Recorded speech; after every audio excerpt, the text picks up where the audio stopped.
دوستان گرامی، بینندگان عزیز، روز همه شما خوب باشه. درود به همه شما. من شمع علی هستم، از طریق کانال هیوا این برنامه به شما تقدیم میکنم. کانال هیوا معمولا برنامه‌هاش به زبان کردی اجرا میشه، ولی احیانا مسائلی هستن که مهمن که به زبان فارسی هم برنامه راجع به اونا داشته باشیم. امروز این برنامه که از تیترش هم میبینید راجع به تصمیمات کنگره 12 حزب کارگران کردستان و من یک مهمان عزیز، یک نویسنده و فعال سیاسی دعوت منو قبول کرد برای این برنامه که خیلی ازش سپاسگزارم. خیلی خوش آمدید رفیق بهرام، خیلی سپاسگزارم که از دعوت منو قبول کردی. رفیق شمال، منم از شما همکارانتون ممنونم و منم از شما سپاسگزارم که منو به برنامه خودتون دعوت کردین. امیدوارم این برنامه خوبی در پیش داشته باشیم با دخالت دوستانی که احیانا تو این برنامه شرکت کردن. امیدوارم همچین باشه. خب رفیق بهرام، من شما رو از قدیم میشناسم. شما فعال سیاسی چپ هستی و فکر کنم حالا من یعنی سر رو افشا نمی کنم اگه بگم شما از طرفداران این جریان هستی که جریان پککه هستن، یعنی از نظر فکری لااقل. من میخوام قبل از شروع برنامه و مطرح کردن سوالاتم راجع به تصمیمات کنگره اخیر حزب کارگران کردستان، بینندگان و دوستانی که ما رو دنبال میکنن از زبان شما حزب کارگران کردستان بشناسن. اونایی که میشناسن اطلاعاتی بیشتری بگیرن و اونایی که نمیشناسن از طرف شما یک یعنی تعریف یا یک کوتاه شناختی از حزب کارگران کردستان پیدا کنم. بفرمایید. خیلی ممنونم. شما در توضیحتون منو به عنوان طرفدار حزب کارگران کردستان معرفی کردین. شاید این توضیح شما به توضیح بیشتری احتیاج داشته باشه. من در واقع به عنوان یه انسانی که به مبارزه طبقاتی به کمونیسم باور دارم و دهات و صفوف حزب کمونیست ایران کامله مبارزه کردم، همون باورها رو دارم.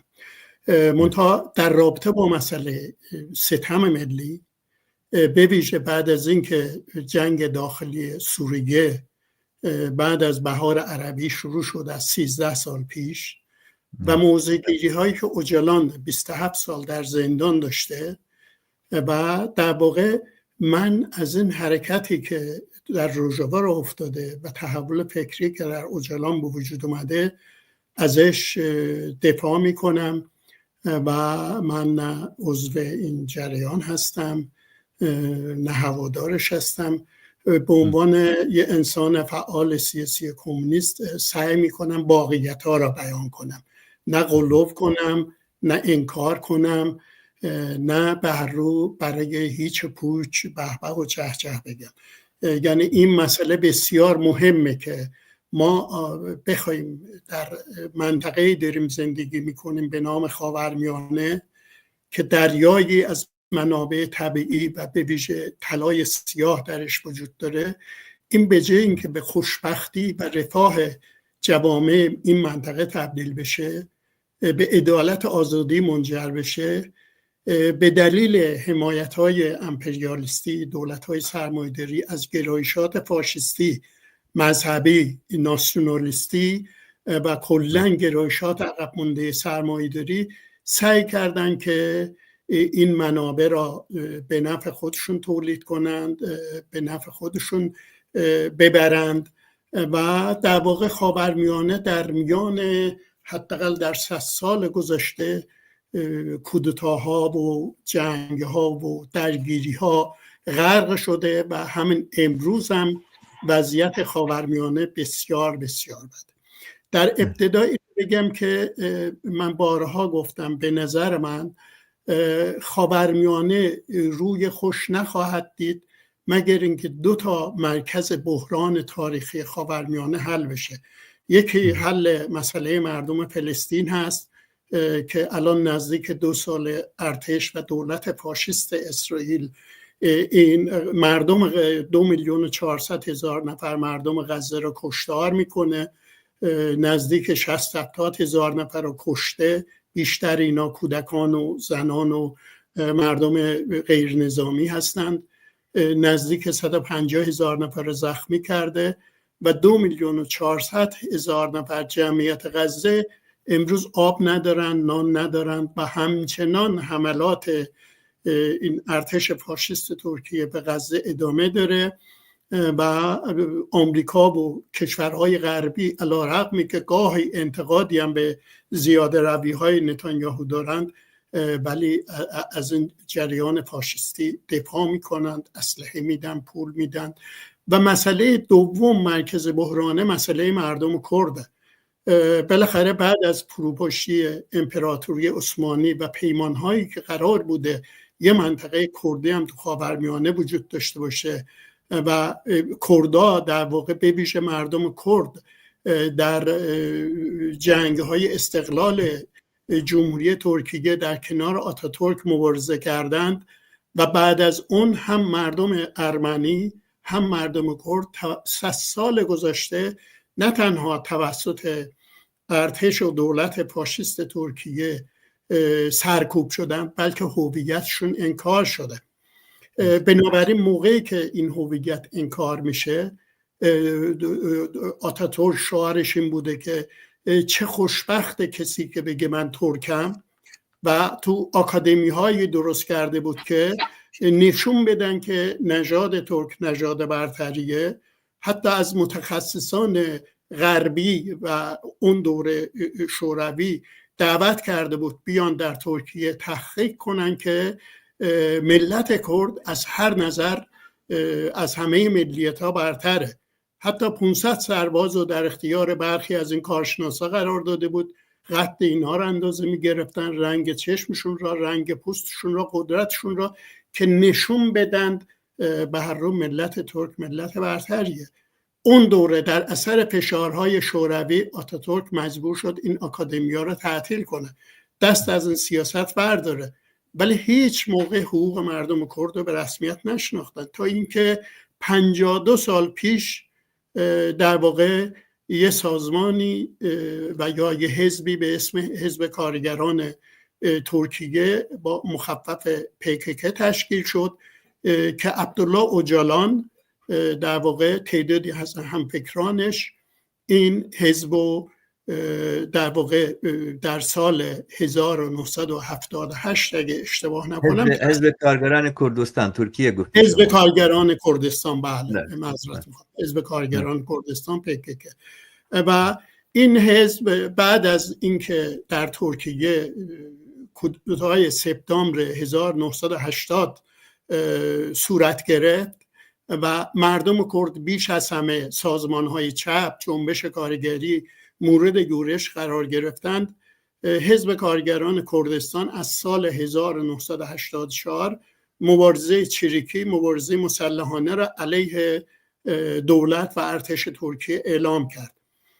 از اون موقع تا کنون که ما 12 ماه امسال همین ماه PKK کنگره خودش رو برگزار کرد، به مبارزه مسلحانه اعلام کرد پایان میده و در واقع به فعالیت‌های خودش به نام حزب کارگران کردستان خاتمه میده.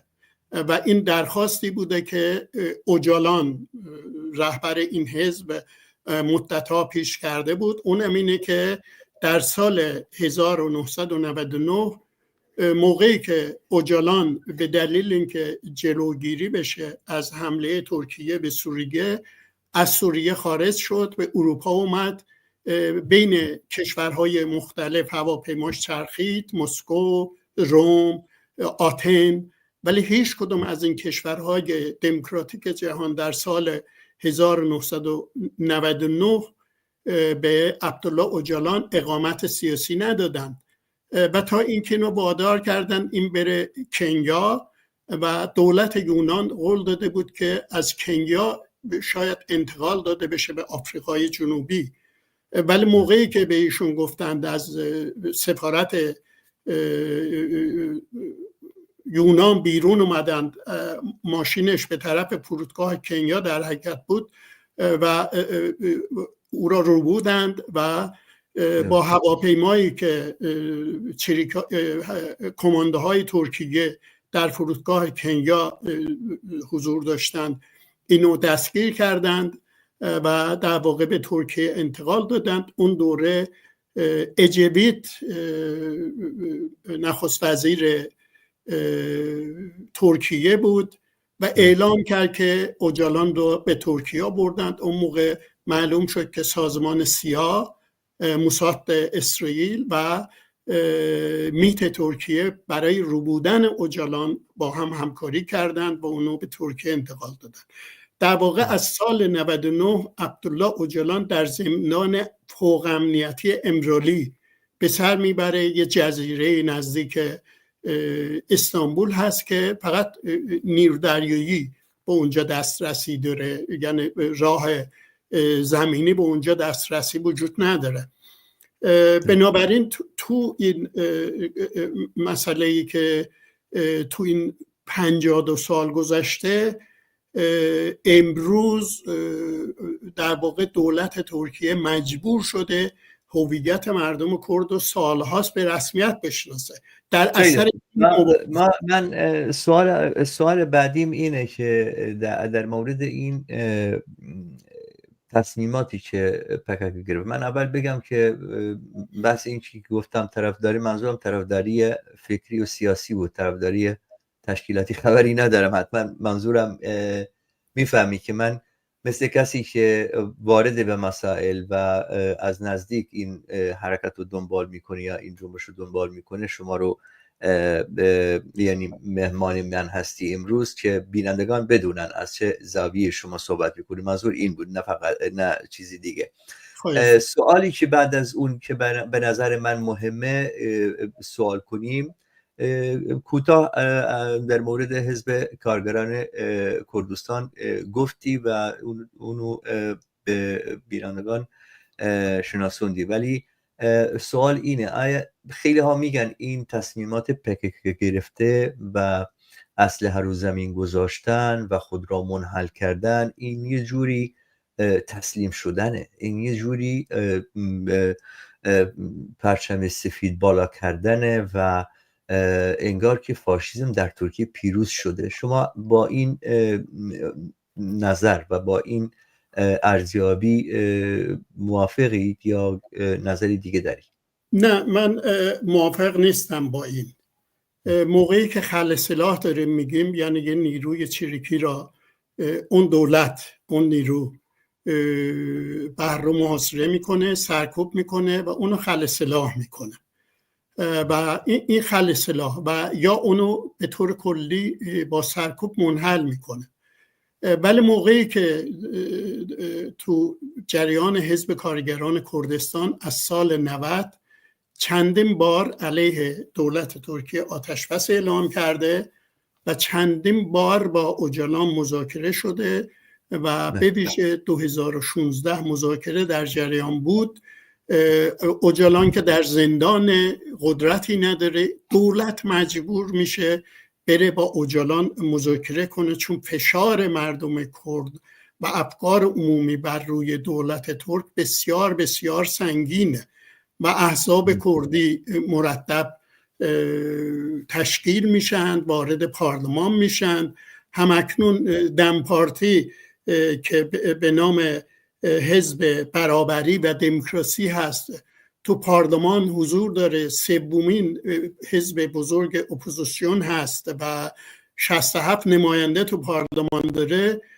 دولت مجبور شده به دلایل بحران‌های اقتصادی، منطقه‌ای و اون درگیری 52 ساله‌ای که در ترکیه وجود داره، مبارزه مسلحانه، با اوجالان دیدار کنند. اوجالان هم بیانیه رسمی داد و هیئت دم پارتی که همین حزب برابری و دموکراسی مخففش که دم پارتی میشه، و با این اوجالان اجازه داده شد دیداری داشته باشن. پیام اوجالان این بود که PKK اسلحه را زمین بذاره، به مبارزه مسلحانه خاتمه بده، ولی اینو امر نهی نمیکنه، کنگره تصمیم بگیره.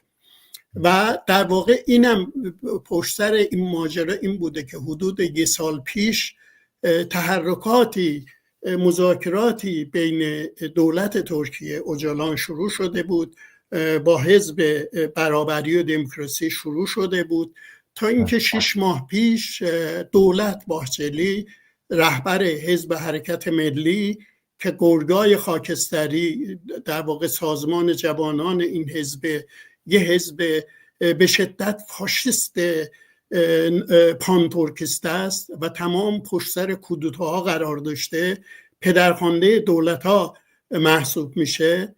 حتی اوجالان و سال 99 که به ترکیه آوردن، مثل الان که معاون، یکی از معاونین اردوغان، اون موقع هم معاون اجبیت بود و خواهان اعدام اوجالان بودند، ولی بعداً بر اساس که ترکیه میخواسته عضو اتحادیه اروپا بشه، قوانین را یه درجه تخفیف دادند، اعدام رو تبدیل کردن به ابد و اعدام لغو شد در ترکیه. و این بار همین دولت باهچلی بود که با رئیس مشترک حزب برابری و دموکراسی در پارلمان برای اولین بار دست داد. در کمیسیون پارلمانی خودش گفت من فریاد میزنم ترکیه، جمهوری ترکیه وارد قرن دوم خودش داره میشه، اگه مسئله معضلات بحراناش حل کنه فرو میپاشه، اجازه بدیم اوجالان از زندان بیاد پارلمان، اینجا حرف بزنه و خواهان پایان جنگ چریکی و پایان PKK بشه. بعد از این بود که اوجالان یه بیانیه داد.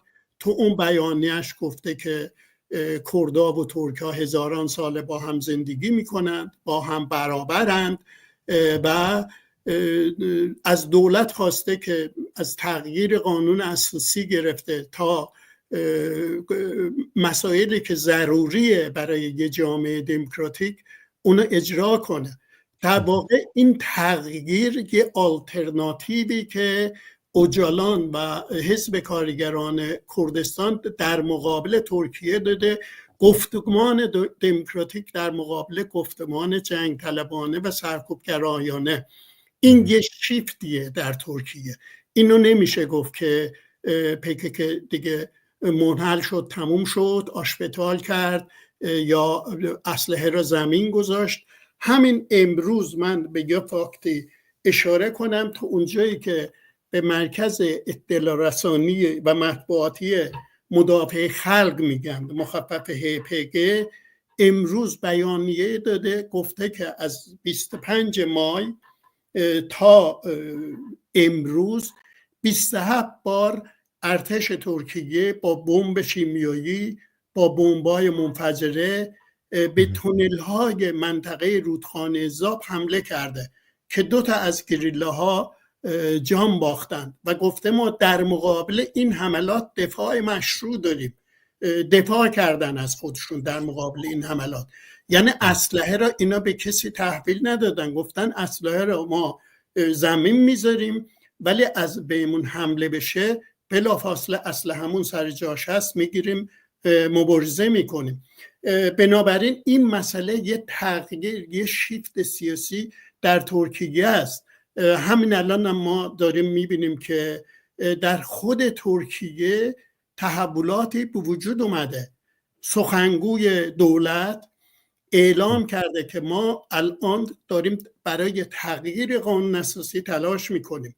تاکید اوجالان اینه که این قانون اساسی گفته تو ترکیه فقط ملت ترک زندگی میکنند. ترکیه مال ترک هاست و مردم کرد و به عنوان ترک های کوهستانی تحقیرآمیز اسم گذاشته بودند. قرار قانون اساسی بگید که دو تا ملیت آزاد و برابر در ترکیه زندگی میکنن، ملت ترک و ملت کرد و ملیت های دیگه. قرار شهرداری هایی که تو مردم کرد انتخاب کردن برای شهردارهاشون اینا از زندان آزاد بشن، اینا رو دستگیر کردن و شهردارای نیابتی سر جاش گذاشتن. 10,000 نفر از هواداران حزب کارگران کردستان در زندان هستن. خود اوجالان در زندانه. بحث اینه که جای اوجالان را تغییر بدن و یا در همونجا شرایطی به وجود بیارن که رسانه ها بهش راحت دسترسی داشته باشن، یا خونه براش تو جزیره امرالی درست کنن که خونه نشین باشه منتها در زندان نباشه، بتونه راحت با مردم ارتباط داشته باشه، با روزنامه ها مثلا ارتباط داشته باشه. هنوز این روشن نیست آیا اوجالان آزاد خواهد شد یا خانه امنی قرار داده خواهد شد یا همین شرایط زندان یکم بهتر خواهد شد، هنوز معلوم نیست، ولی این بحثا هست. ولی همین الان تو روزهای گذشته تعدادی از زندانیان سیاسی، به ویژه اونهایی که زندانشون تموم شده بود آزاد نمی کردن، زندانیانی که مریضن آزاد کردن. و مهمتر از همه چند روز پیش همین حزب برابری دموکراسی دومین کنگره خودش را در ترکیه داشت. برای اولین بار جانباختگان حزب کارگران ترکیه تصاویرشون را در اون سالن کنگره آویزون کردن. حزب کارگران کردستان منظور. حزب کارگران کرد، به ویژه رضا آلتون. من رضا آلتون رو خیلی سالا پیش در دامنه کوههای قندیل ملاقات کردم. کرد نبود، ترک و کلا به قول معروف جزو بنیانگذاران حزب کارگران کردستان بوده، در کنار اوجالان بوده و انسان بسیار سیاسی و خوشبیانی بود که مدت پیش در بمباران ترکیه جان باخت. و یا سکینه جانسوز یکی از بنیانگذاران PKK در کنار عبدالله اوجالان بود که بعداً در فرانسه در تبعید زندگی میکرد. چند سال پیش میت ترکیه او را با دو نفر دیگه ترور کردن. عکس سکینه جانسوز رو اونجا اعلام کرده بودن. به ویژه رئیس مشترک دم پارتی خانم تولای حاتم اغولاری صحبت میکنه، میگه ما دموکراسی را به ترکیه میاریم، برابری را میاریم و ما در این راستا داریم تلاش میکنیم. و اونم گفته که کمیسیون هایی داره تشکیل میشه برای تغییر قانون اساسی.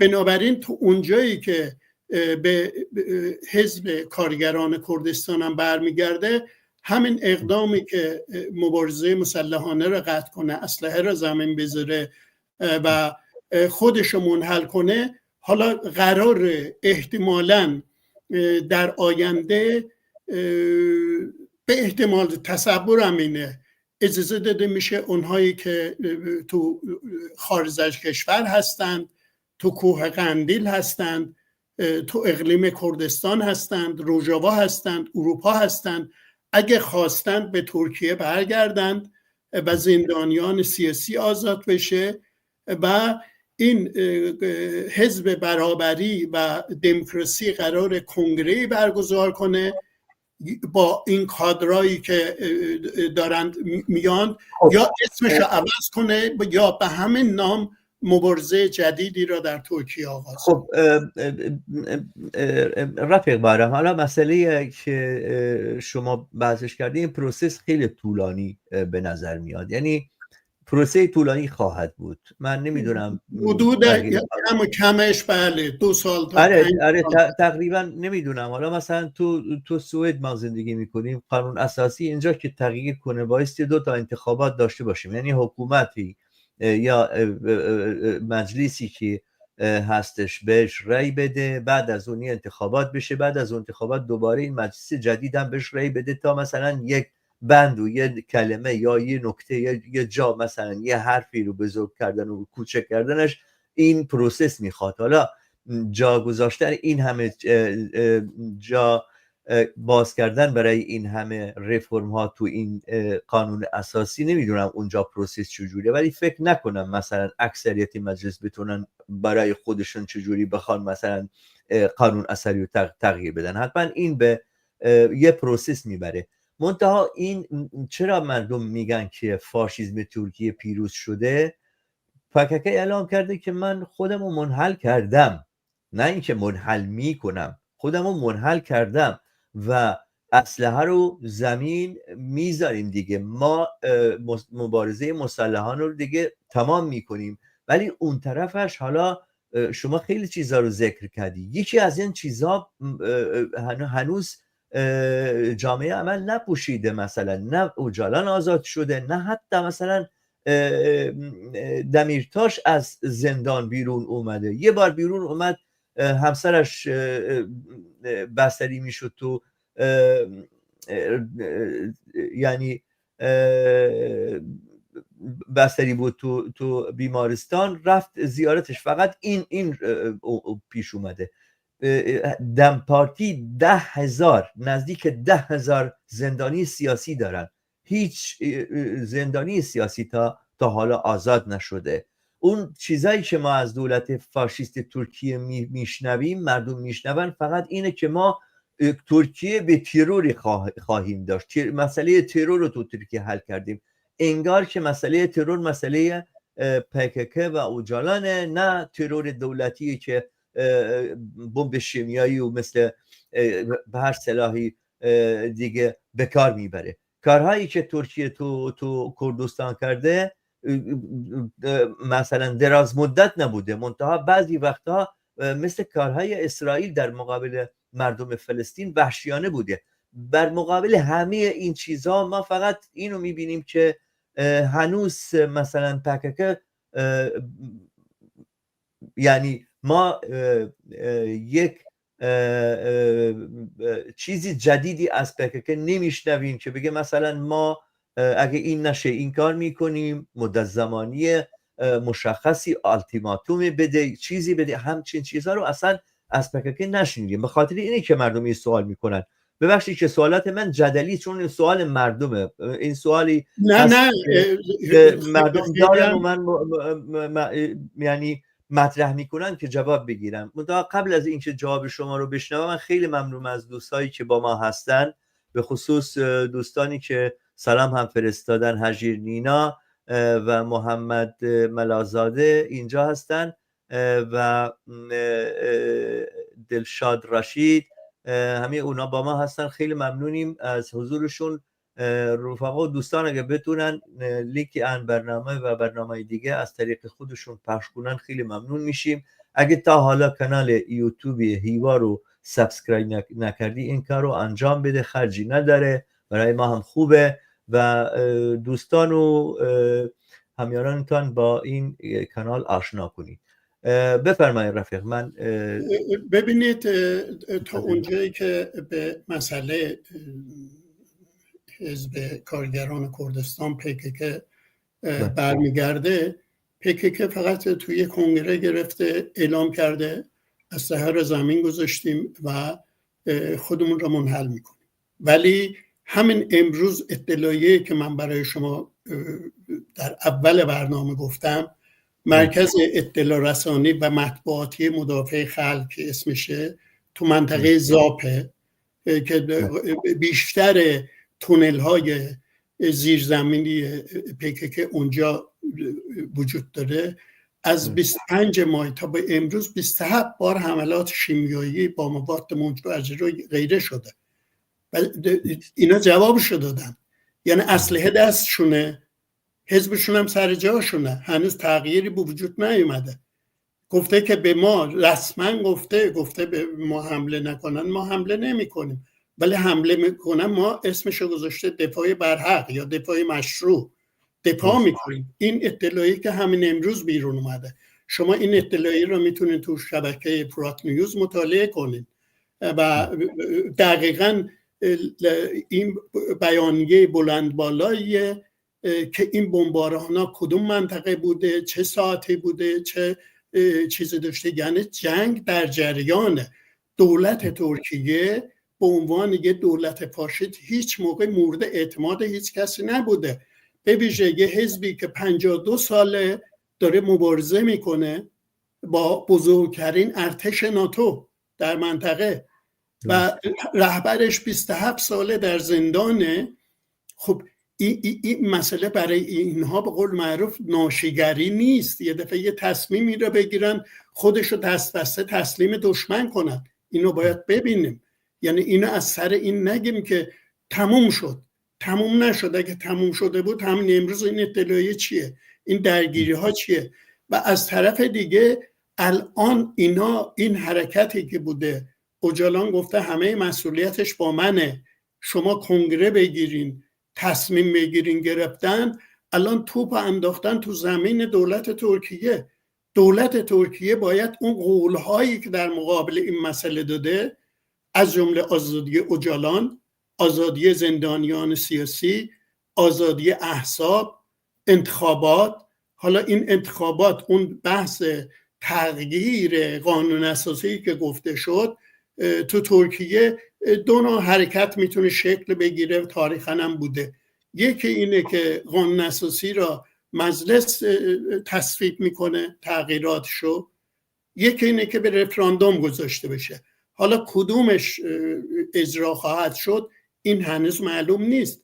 و از طرف دیگه حزب برابری و دموکراسی 67 نماینده داره.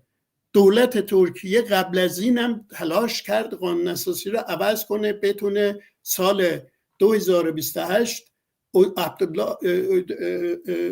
اردوغان دوباره رئیس جمهور بشه، یک کسی انتخابی خودش رو سر جاش بذاره، ریاستش رو سلطانی کنه، عثمانیگری کنه، ابدی کنه. ولی به دلیل اینکه این حزب سومین و بزرگترین حزب اپوزیسیون رأی نده، قانون اساسی رأی نمیاره و به خاطر همینم الان امروز داره این مذاکره میشه. و تو این تغییر قانون اساسی من از الان میتونم این هشدار بدم که اردوغان و دولت ترکیه در راستای منافع خودشون رو تغییر میخواد بده، مردم کرد اوجالان میخواد در راستای منافع برادری خواهری خودش، برابری مردم کرد و ترک، به این تغییرات نگاه میکنه. هنوز اینم به قول معروف آیا به سرانجامی خواهد رسید یا نه؟ آیا این مذاکرات، این بحثایی که وجود داره، این اقداماتی که وجود داره، خب اون دفعه‌های قبل از سال 90 چندین بار PKK آتش‌بس یک طرفه اعلام کرده، حتی بدون مذاکره، و دولت اینو شکسته. الانم میگم اگه PKK اسلحه‌اشو به کسی تحویل میداد یا افرادش بلافاصله خودشون رو تحویل دولت ترکیه میدادن، اون موقع میتونستیم بگیم این جریان تموم شد و دولت فاشیست ترکیه هم پیروز شد. ولی این وجود نداره. دولت فاشیست ترکیه به دلیل اینکه رفته با اوجالان مذاکره میکنه در زندان، نیاز بهش داره، نیاز به تغییرات داره، با بحران روبروست. اقتصادش تو یه سال گذشته 40% در مقابل دلار لیر ترکیه افت پیدا کرده، بحران‌های منطقه‌ای داره. و یه خطر بزرگی که من احتمالشو میدم الان در رابطه با دولت ایران و دولت ترکیه دارن مذاکره میکنن که یه حمله همه جانبه‌ای به قندیل داشته باشن، بتونن ضربه خیلی شدیدی تو این وضعیت بزنن. تو اونجایی که من اطلاع دارم همه این آمادگی را دارن، همه تو سنگرهاشونن، اسلحه‌هاشون در کنارشونه و کنار نذاشتن، جای دیگه نفرستادن. بنابراین ما هنوز با توجه به این بحثایی که داریم میکنیم، ما با توجه به تجارب گذشته احتمالات رو میتونیم مطرح کنیم. یعنی این بحثای ما قطعی نیست بگیم این اتفاق افتاده و یا خواهد افتاد، هنوز هیچی قطعی نیست. خیلی خوب. منتها به تغییر قانون اساسی در ترکیه به رفراندوم احتیاج داره یا مجلس میتونه این کار رو انجام بده؟ فقط مجلس میتونه، قبلا هم بوده، مجلس میتونه از نظر قانونی مجلس میتونه قانون اساسی رو تغییر کنه، مگر اینکه بیان تصمیم بگیره خود احزاب و مجلس بگه که اینو به رفراندوم عمومی بذاریم، اون موقع بحث دیگه ایه. ولی خود مجلس میتونه قانون اساسی را تغییراتی که تو قانون اساسی تغییرات خیلی عجیب غریب به وجود نمیخوام بیارن. تو اونجایی که مردم کرد برمیگرده همین برابری کرد و ترک تو قانون چجوری عجیب غریب نیست رفیق بهرام؟ اصلا تمام اون بنیان و ساختار این جمهوری ترکیه بر این بنا شده نمطلوبن ترکم دیانلر شهروندان ترکیه هستن، اونهایی که میگن چقدر شیرین من ترکم، اونا شهروندان ترکیه هستن. حالا شما مسئله شهروندی رو، تعریف و هویت شهروندی رو تغییر بده توی قانون اساسی، این مسئله خیلی بزرگیه. این اصلا دگرگون کردن تمام حکومت، نه دولت، حکومت. خب اتفاقا بحثم بر سر جوهر قانون اساسیه. قانون اساسی که اون ملت و یه ملت، یه دولت و یه پرچم رو برمیداره، به جاش هویت مردم کرد رو رسما به رسمیت میشناسه، خب مجبور تمام بندهای مختلفی که در این مورد وجود داره تغییر بده. از جمله به قول معروف هنوز قانون اساسی رو تغییر نداده. سالهاست که مردم کرد از طریق احزابشون تو جامعه حضور دارن، شهرداری ها در دستشونه و اعتصاباتشون را در مقابل این دولت فاشیست برگزار میکنن. بنابراین این تغییر قانون اساسی جوهرش اونجاست که این قانون اساسی جوهرش ناسیونالیسم، پانتورکیسمه. این عوض بشه به طور اتومات خیلی بندای دیگه باید عوض بشه. من منظورم این نیست که قانون اساسی ترکیه را من اینجا باز کنم بند بگم چجوریه، چون الان قراره از احزاب پارلمانی کمیسیونی در حال شکل گرفتنه که احیانا گفتن تعدادش 20 نفر تا 100 نفر از نمایندگان پارلمان باشه. اینا بتونن تغییرات قانون اساسی را با حقوقدانا مورد بررسی قرار بدن، آماده کنند، اینو به رئیس مجلس تحویل بدن تا بتونه مجلس در موردش تصمیم گیری کنه. هنوز این پروسه در مراحل اولیه است. ما هنوز گفتم زوده که ما بگیم اصلا این تغییرات و اردوغان یه چیز دیگه میخواد نتیجه گیری کنه و اوجالان یه چیز دیگه میخواد نتیجه گیری کنه. حالا ببینیم کدومش غالب خواهد شد یا بالاخره یه سازشی در میان اتفاق خواهد افتاد. هنوز ما به اینجا نرسیدیم. خیلی خوب. من این بحث میتونه طولانی‌تر هم بشه، ولی به خاطر اینکه برنامه خیلی طولانی نشه و بینندگان خسته نشن مجبوریم که اینجا این موضوع یه موضوع جدیدی بپردازیم، یه سوال جدیدی، اون هم عبارت سوسیالیسم جامعه دموکراتیکه. این چیه و تعریفش چجوریه و شما چجوری میتونی برای بینندگان ما توضیح بدی که این سوسیالیسم جامعه دموکراتیک چطور سوسیالیسمی هستش و اختلاف یا مثلا چیزایی که با سوسیالیسم های دیگه متمایز میکنید چی هستن. ولی قبل از اون به همه دوستایی که با ما هستن بگم که من کامنت های زیادی شما اینجا گذاشتی، حتما به اون کامنت ها میپردازیم. خیلی خوب باشه. اون رفیقمون هجیر اعتراض کرده و اعتراضش قبوله، سر چشم. این چیزها رو گفته رفیق هجیر که من تو رو صحنه بیذارم شما ببینید. رفیق بهرام کسی که با رای کمونیستی اعتقاد داره بیشک فاصله زیادی با جریان پکک دارد.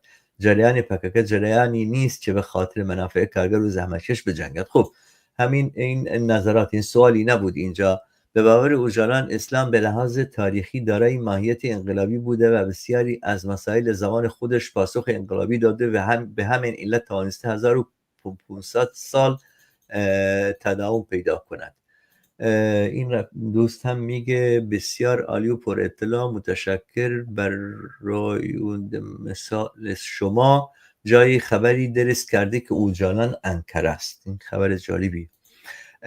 این اوجالان و پککه با وجود داشتن پایه و محبوبیت در میان مردم کردستان و با وجود داشتن نام و عنوان حزب کارگران، ادعای سوسیالیست بودن و شعارهای برابری و رهایی سر دادن، نماینده پرولتاریا و زحمتکشان کردستان یک جنبش انقلابی مردمی که پیگیر منافعیت اکثریت مردم باشد نیستند. این دوست هم میگه اعراب و اینا که اساسا تمام نیروهای مسلح کرد نیروهای تدافعی هستند. حاکمیت‌های فارس و عرب و ترک به آنها تروریست اطلاق کرده. من به خاطر ندارم که نیروهای تدافعی کرده که در مناطق فارس نشین، عرب نشین یا ترک نشین آدم کشته باشند. خب این هجیر دوستمون هجیر رفیقمون هجیر دوباره میگه به نظرم پککه با گرفتن این تصمیمش مجالی به جنبش‌های اعتراضی در کردستان ترکیه داده که به شیوه انسجام‌تر و متشکل‌تر شدن برای یک مبارزه و جنبش خود را آماده کند. این به نظر من هنر مبارزه است که مبارزه است در چنین شرایطی. خب این کامنت رفیقمون هجیر پوزیتیوه. این هم راجب سوسیالیسم که حتما بعدا چیز میکنیم. اون کامنت های دوستای ما بود، حالا من اونو هم فعال کردم. کامنت هایی که بیان مگه اینکه حذف کنم مستقیما تو صحنه هم میتونین با کوچکی سمت دست راست اینو ببینید. به هر صورت نمیدونم راجب اون کامنت های دوستمون هجیر و محمد ملازادگان یک پاسخی داری یا نه؟ من فکر میکنم رفقا نظرشون رو گفتند، خیلی هم قابل احترامه، ولی از نظر اینکه من جواب تشکیلاتی ندارم چون تشکیلاتی نیستم از طرف PKK یا اوجالان نظر بدم. من نظر خودم رو مطرح میکنم و بیان میکنم. حالا میتونه این مورد قبول رفقا باشه یا مورد انتقاد باشه یا رد باشه، خیلی هم طبیعیه، ما ربات نیستیم، هر کسی فکری داریم. ولی تا اونجایی که به سوسیالیسم دموکراتیک سوالاتون بود دیگه، سوسیالیسم جامعه دموکراتیک. سوسیالیسم دموکراتیک اسمش نیست، اسمش اینجوریه، سوسیالیسم جامعه دموکراتیک. من خیلی دقت کردم چون سوسیالیسم دموکراتیک یه اصطلاح معروفیه، یه جاهای دیگه هم استفاده میشه. حالا تو امریکا هستن که به خودشون میگن سوسیالیست دموکرات، مثلا دموکراتیک سوسیالیست، یا اونهایی که سوسیالیست هستن و دموکرات هستن، نه سوسیالیسمی که به اصطلاح از طرف دولت یا اونی که به توتالیتر یا چیز متهم میشه، اونا نیستن.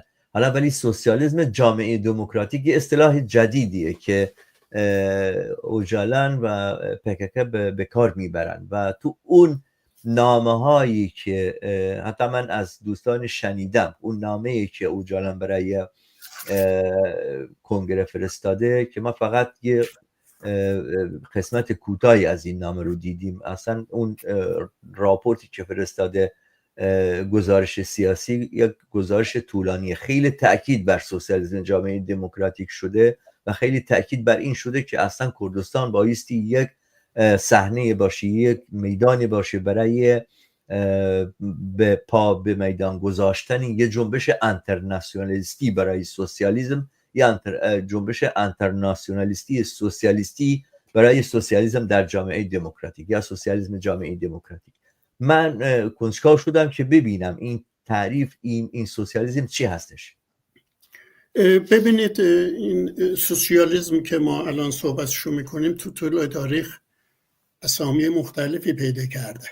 خب و خب قبل از این ما میبینیم که شوروی سابق از نظر اقتصادی به اقتصاد سرمایه‌داری دولتی معروف نپو قبول داشته، خود لنین مطرح کرده بوده و خب بعد از فروپاشی شوروی خیلیا به این نقد کردن که اونجا سوسیالیسم موجود بود، سوسیالیسمی که مارکس گفته نبوده.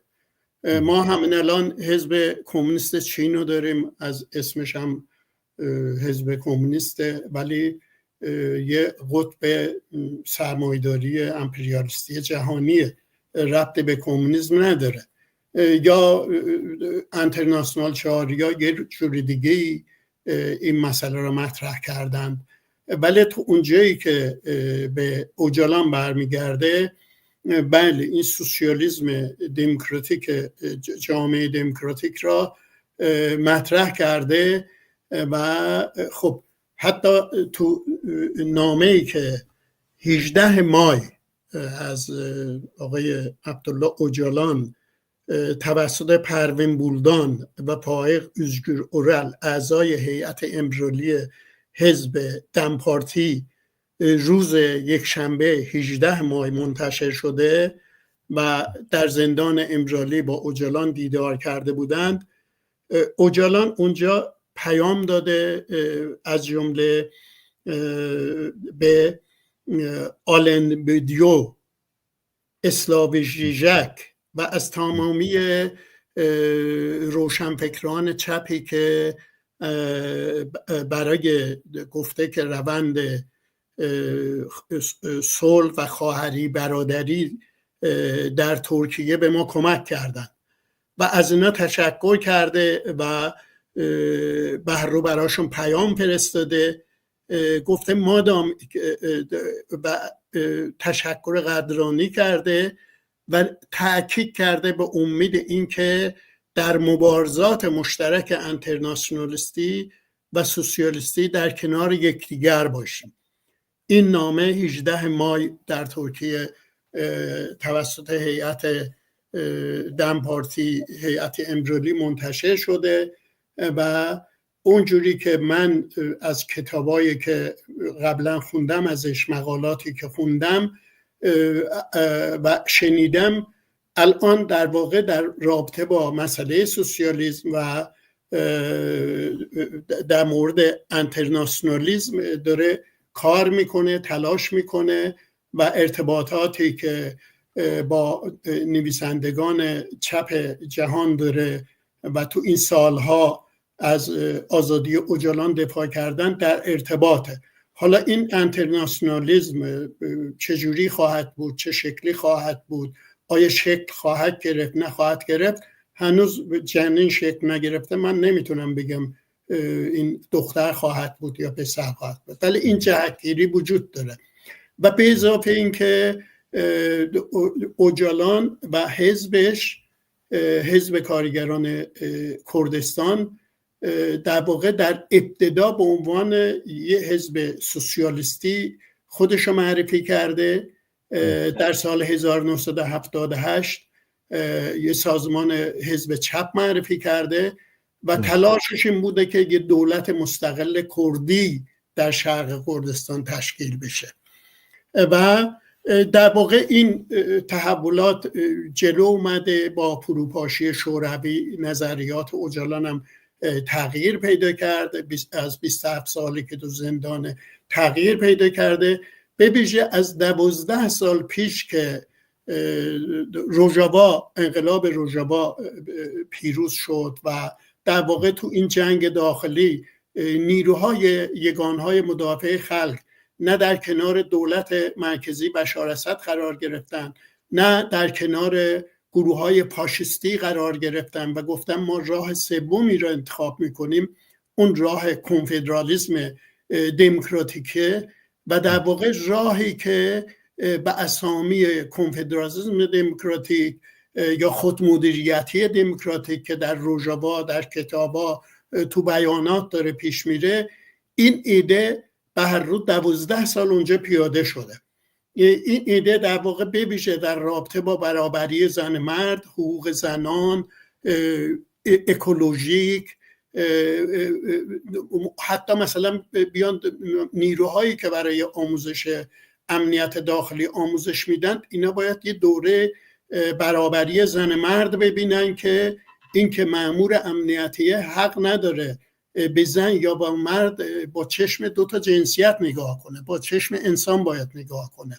این مأمور حق نداره از کسی که به عنوان متهم گرفته بازجویی کنه، شکنجه کنه. اینو دادگاه باید در موردش تصمیم بگیره. و به اضافه تصمیم گرفته شده هر جا مسئولیتی وجود داره یه زن و یه مرد باشه. 50 نفر میخواد انتخاب بشه، 25 نفر زن، 25 نفر مرد. اینا از 12 سال پیش هم تو خود حزب کارگران کردستان و جریاناتی که با اینا رابطه دارن و در روژاوا و در خود ترکیه احزاب کردی که درست شدند به این مسئله، به این روند معتقد بودند و این برابری را به اجرا در آوردن، به اکولوژی احترام میذارند.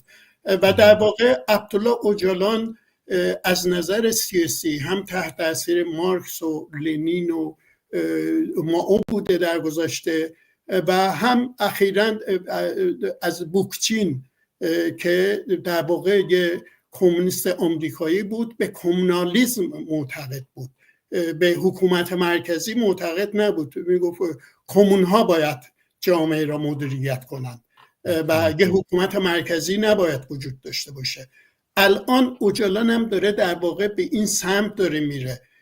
موقعی که خودمدیریت دموکراتیک، کنفدرالیسم دموکراتیک مطرح میشه و میگه که ما دولت ملت رو کنار گذاشتیم، دولت مستقل کردی نمیخوایم. از 12 سال پیش تو سوریه اعلام کردن که ما نمیخوایم از سوریه جدا بشیم، دولت کردی. ولی این روند خودمدیریتی دموکراتیک را برای کل سوریه میخوایم.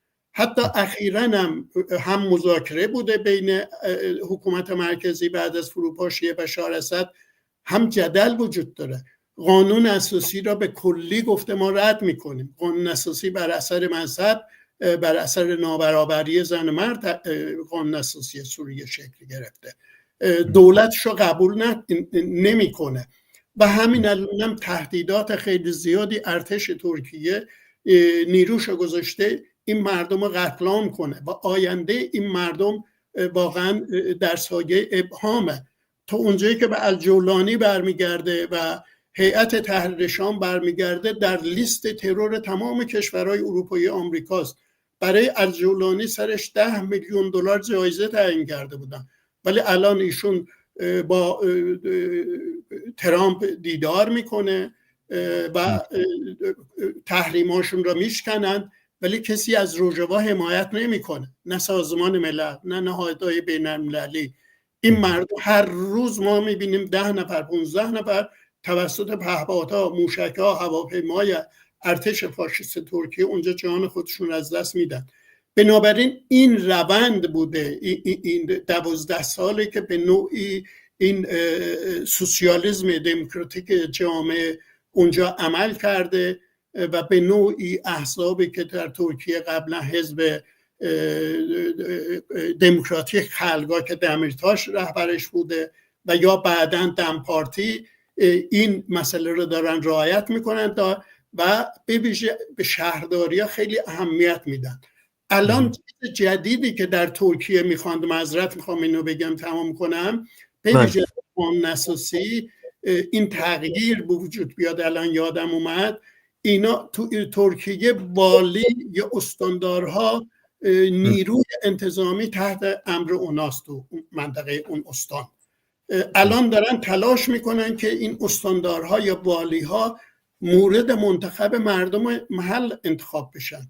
یعنی اگه والیها هم در دست مردم انتخابشون قرار بگیره، منطقه کردنشین در واقع نیروها نمیتونن به مردم کرد حمله کنن. این تغییری که خواهانش هستن، ولی تا کجا پیش میره معلوم نیست.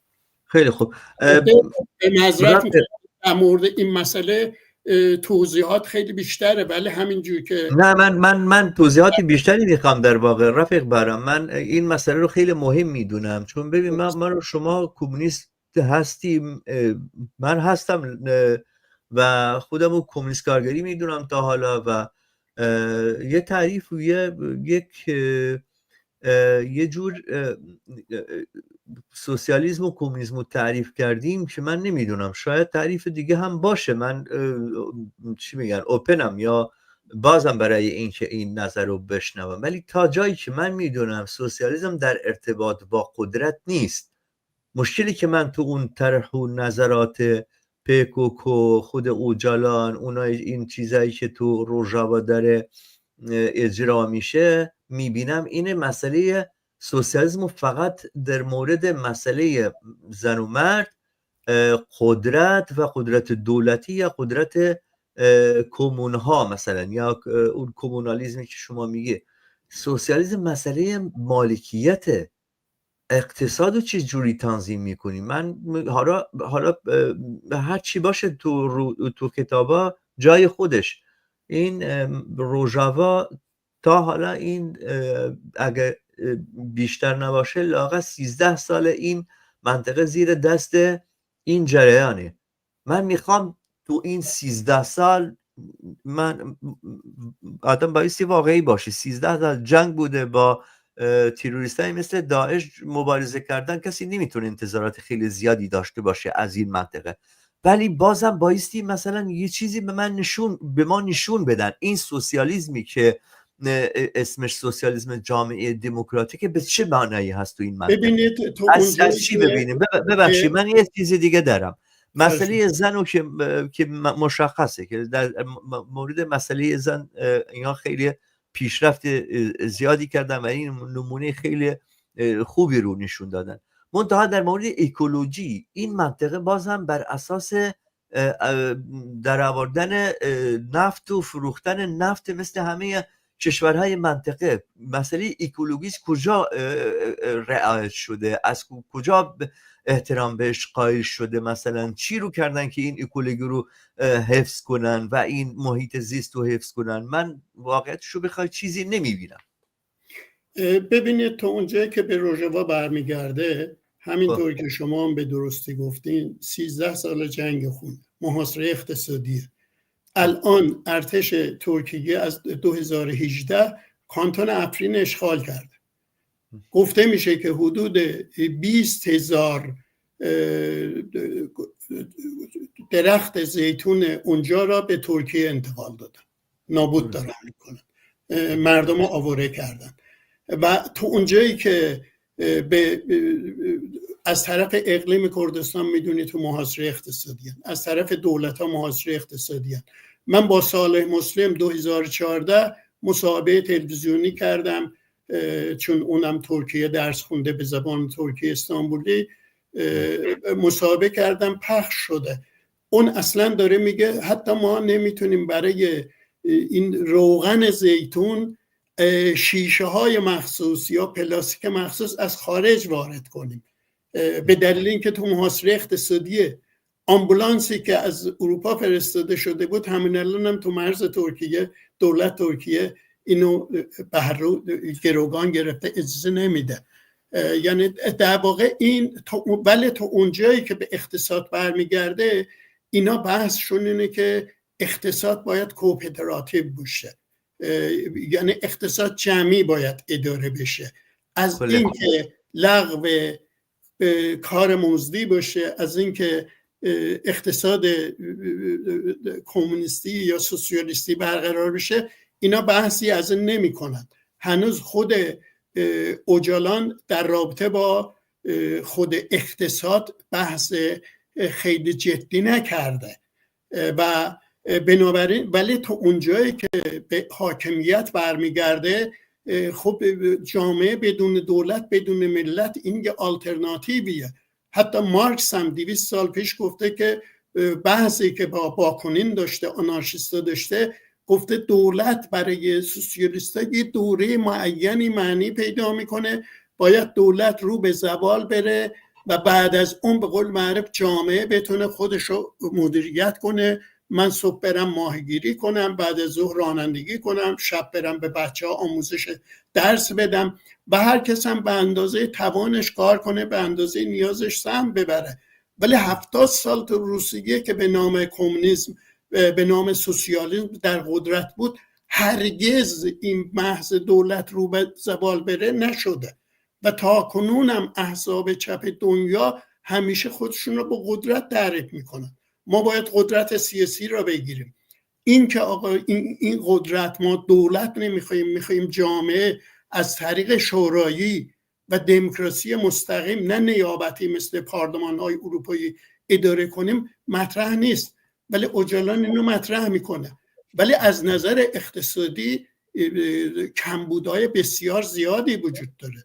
من به این مسئله واقفم. من از موضع طبقاتی به بحث اقتصادی اوجالان نگاه کنم بهش انتقاد دارم. حتی بحثی که اوجالان داره میکنه، میگه این قرن آزادی دموکراسیه، اشتباه میکنه یا اطلاعات غلط تو زندان دادن، یا این قرن فاشیسمه، قرن ترامپیسمه. تمام پارلمان‌های اروپایی را فاشیسم گرفته. من با این، یعنی تو اونجایی که به تحلیل‌های سیاسی برمیگرده، تاریخی برمیگرده، اقتصادی برمیگرده، خب من کمبودایی دارم درش میبینم و یا به لحاظ اطلاعاتی یا دوره‌ای زمانی به این مسئله تاکتیکی نگاه میکنه یا واقعا استراتژی سیاسیش اینه. گفتم الان اخیراً که در مورد انترناسیونالیسم و سوسیالیستی بحث کرده، باید ببینیم واقعا این بحثش که جدید قرار بیرون بیاد، ببینیم که واقعا تو این به مسئله اقتصاد چجوری نگاه میکنه. از نظر سیاسی نگاه کرده، جامعه بدون دولت بدون ملت مطرح میکنه، برابری زن مرد مطرح میکنه. از نظر اکولوژی واقعا تو کوههای قندیل بسیار بسیار تو اونجایی که مناطق پیککس در مورد کار کردن، در مورد حیوانات، در دفاع از حیوانات، در مورد محیط زیست. و تو اونجایی که به ایران هم برمیگرده، پژاک تا حدودی خود کردستان میدونه فعالین محیط زیست ترور میکنن و ترور کردن تو مریبان و غیره و غیره. فعالیت هایی وجود داره تو روژاوام، آکادمی های اکولوژی وجود داره. ولی این که شما به درستی میگه در مقابل جنگ یا کشتار هنوز به قول معروف نتیجه اینو منظورت این بود که پژاک در ایران از فعالین محیط زیست دفاع کرده و جمهوری اسلامی داره ترور میکنه. درست فهمیدم نه؟ بله از جمله یکی از اون اسامیش یادم نیست، تو اقلیم کردستان که فعال محیط زیست بوده ترور کردند و اینا، PKK اطلاعیه داده و اینا. یعنی نسبت به محیط زیست این جریان بیشتر حرف میزنه، ولی چقدر عملی میتونه بکنه یه بحث دیگه ایه. شما مثلا نگاه کنین جریانات چپ ما یا چپ جهانی کمتر به مسئله اکولوژی میپردازن تو نشریاتشون، گفته هاشون، در صورت که از مارکس کتابی وجود داره 800 صفحه که خود مارکس به اکولوژی چقدر اهمیت میداد. اکولوژی بسیار مهمه، ولی این جریان حرفشو داره میزنه، ولی عملش چقدر به قول معروف. اسمش اقبال مرادی بود، این رفیق هجیر داره میگه اسمش اقبال مرادی بود، این فعال محیط زیست که ترور شده. آره درست داره میگه، رفیق هجیر درست میگه. بله من یادم نه.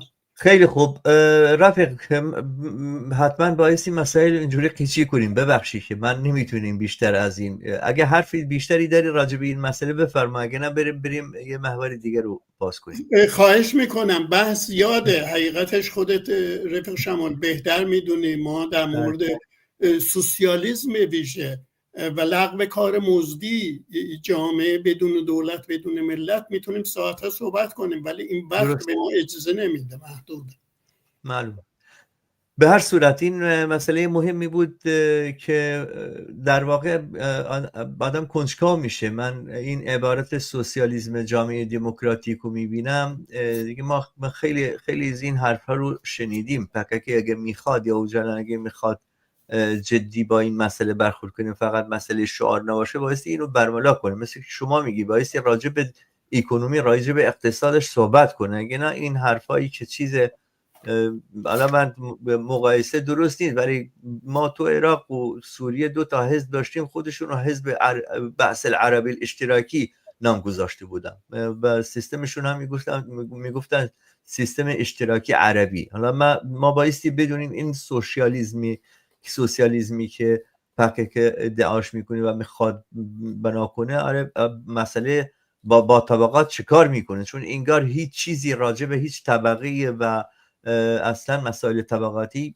تو هم تمام فکر و ریتوریک PKK به جز اسمش که اسم حزب کارگران کردستان غایبه. من روزی ندیدم راجع به طبقه کارگر حرفی زده بشه. به هر صورت بریم راجع به مسئله دیگه که اون تصمیماتی که PKK گرفته چه تأثیری بر اوضاع کردستان ایران داره. این چون مسئله خیلی مهمه، بیننده های ما که فارسی زبان هستن حتما میخوان بدونن این چه تأثیری خواهد داشت. آیا برای مثال پژاک هم با جمهوری اسلامی سازش میکنه، مثلا پژاک هم اسلحه رو زمین میذاره و خودشو منحل میکنه، یا مسئله چجوریه به نظر شما؟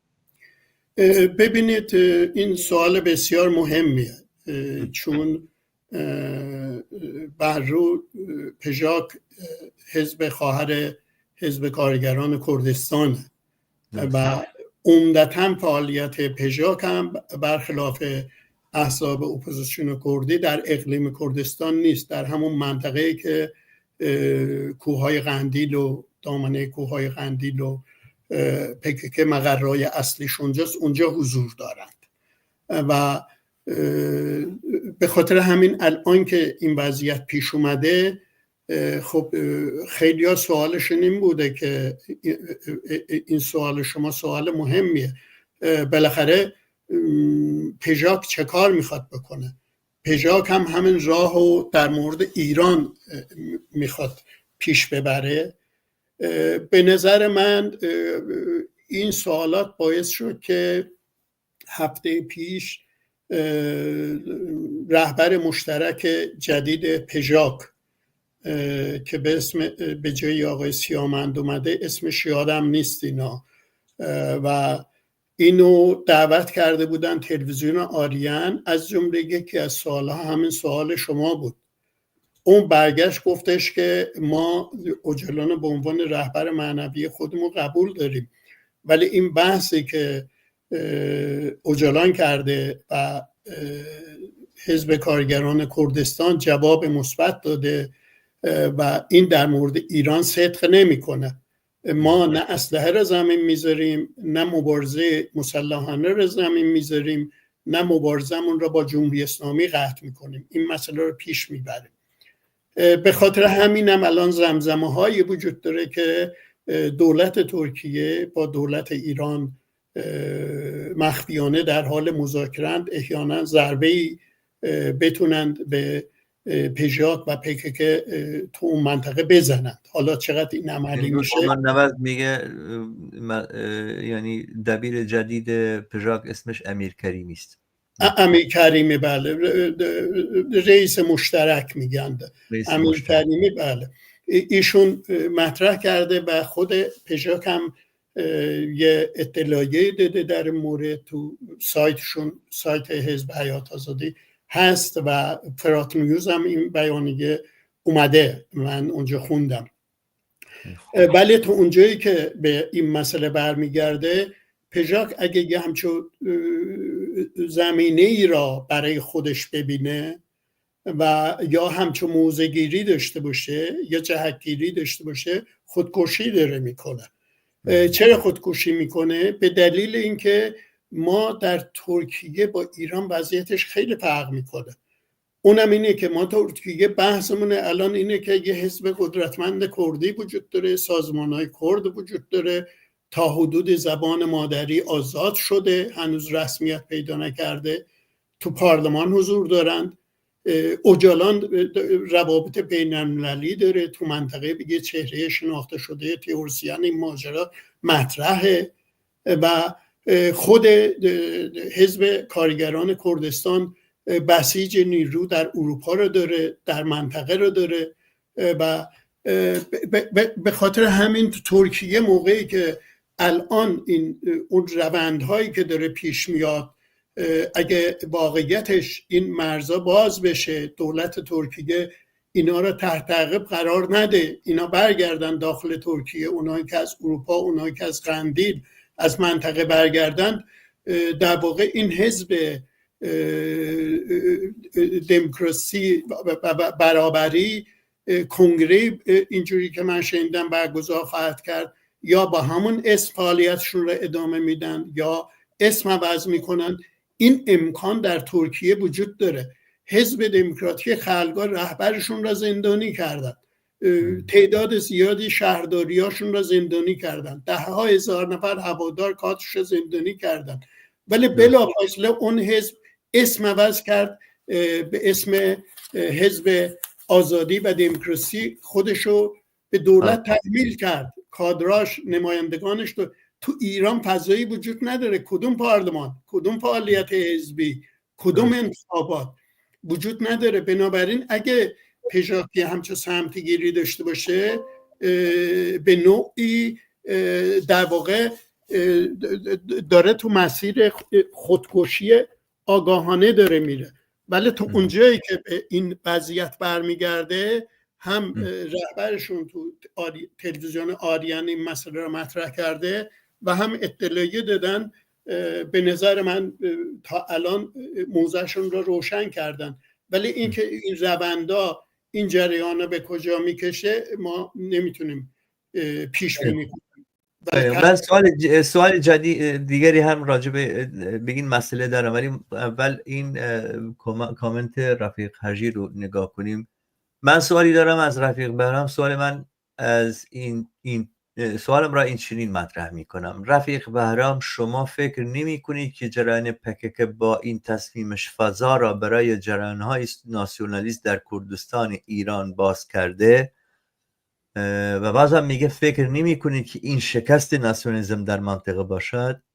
حالا من رفیق حجی، راستش رو بخوای من سوال شما رو خوب متوجه نشدم. فضا رو باز کرده برای جریان‌های ناسیونالیستی که پیروز بشن یا این شکست ناسیونالیسم؟ من به هر صورت این سوال اینجوری اگه بتونید توضیح بده بهتره.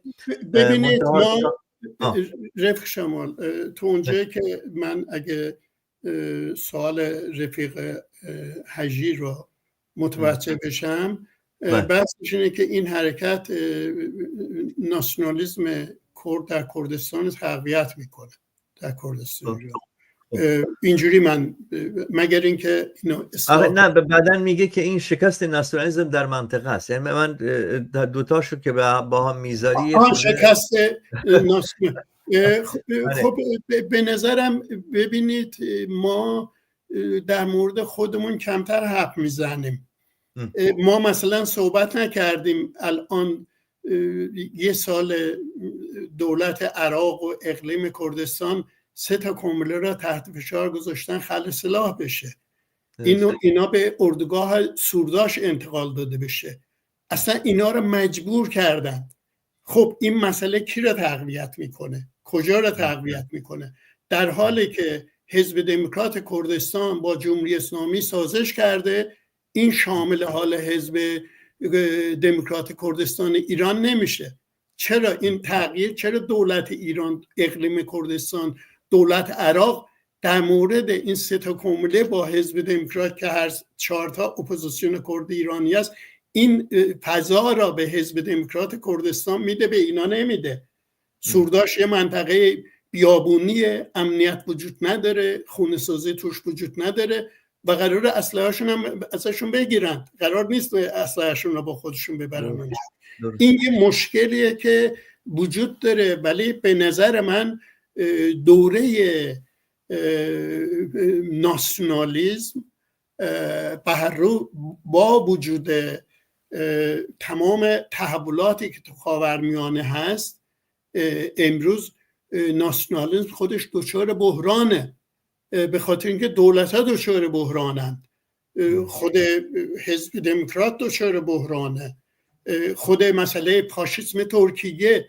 من موقعی که دارم میگم دولت باحثلی که خواهان اعدام اوجلان بوده، گورگای خاکستریش، ارمنی کشی، نمیدونم علوی کشی، کرد کشی میکردن، چرا الان داره میگه من فریاد میزنم اگه در سال 102مین سده جمهوری ترکیه این وضعیت عوض نشه، جمهوری ترکیه است هم میپرسه.